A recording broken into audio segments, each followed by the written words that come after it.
ওটাতে ঘুরিয়ে করবে। হ্যাঁ বলতে বলবো বলেন।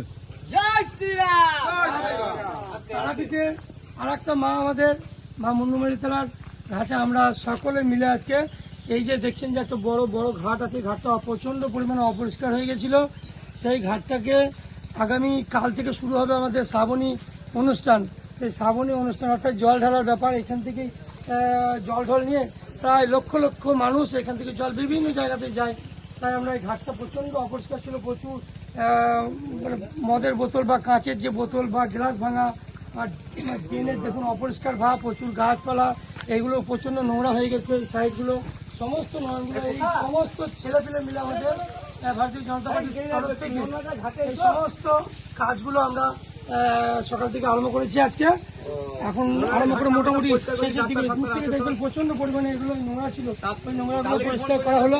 কোনো রকম দীর্ঘদিন ধরে কাজ হয়নি, কোনো রকম লেবার প্রোটেকশন আমাদের এবং না থাকার জন্য এই যে এই সমস্ত জিনিসগুলো, তা এই ঘরগুলো এইগুলো হচ্ছে কতটা অপরিষ্কার দেখুন। এগুলো কাপড় ছাড়ার ঘর, কিন্তু দীর্ঘদিন ধরে এগুলো পড়ে থাকার জন্য বর্তমান সরকার নতুনভাবে এসেছে, প্রচুর পরিমাণে যে নোংরাগুলো এখানে ফেলে দেওয়া হচ্ছে, এগুলো আস্তে আস্তে আমরা পরিষ্কার করছি। এই ঘাটটা আস্তে আস্তে এই দিকটা পরিষ্কার হয়ে গেছে, এই দিকটা জল ঢেলে পরিষ্কার হচ্ছে এখনো পর্যন্ত। তো এটা আমাদের তারাপীঠের একটা গর্ব এই জায়গা, যে মায়ের ঘাট, সতী মায়ের ঘাট। এখানেও বাবা খাবাদের আগমন হয়েছিল। আমাদের প্রচুর সিদ্ধ পুরুষেরা এখানে যাতায়াত করে। সরলপুর নিকটস্থ যে মুন্ডুমারি তলার ঘাট, এই ঘাট আমরা এই সমস্ত যে ব্যক্তি আছে দেখুন প্রায় 100খানেক লোক আমরা এসে এই ঘাটটা পরিষ্কার পরিচ্ছন্ন করলাম।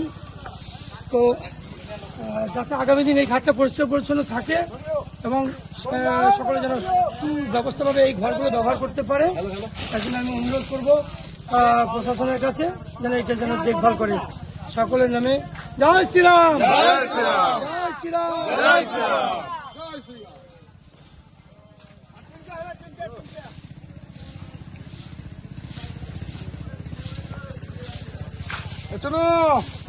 হয়েছে অপরটা কোথা হয়েছে?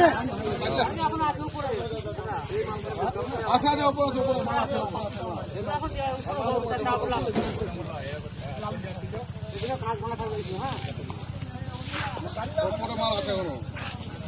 এখন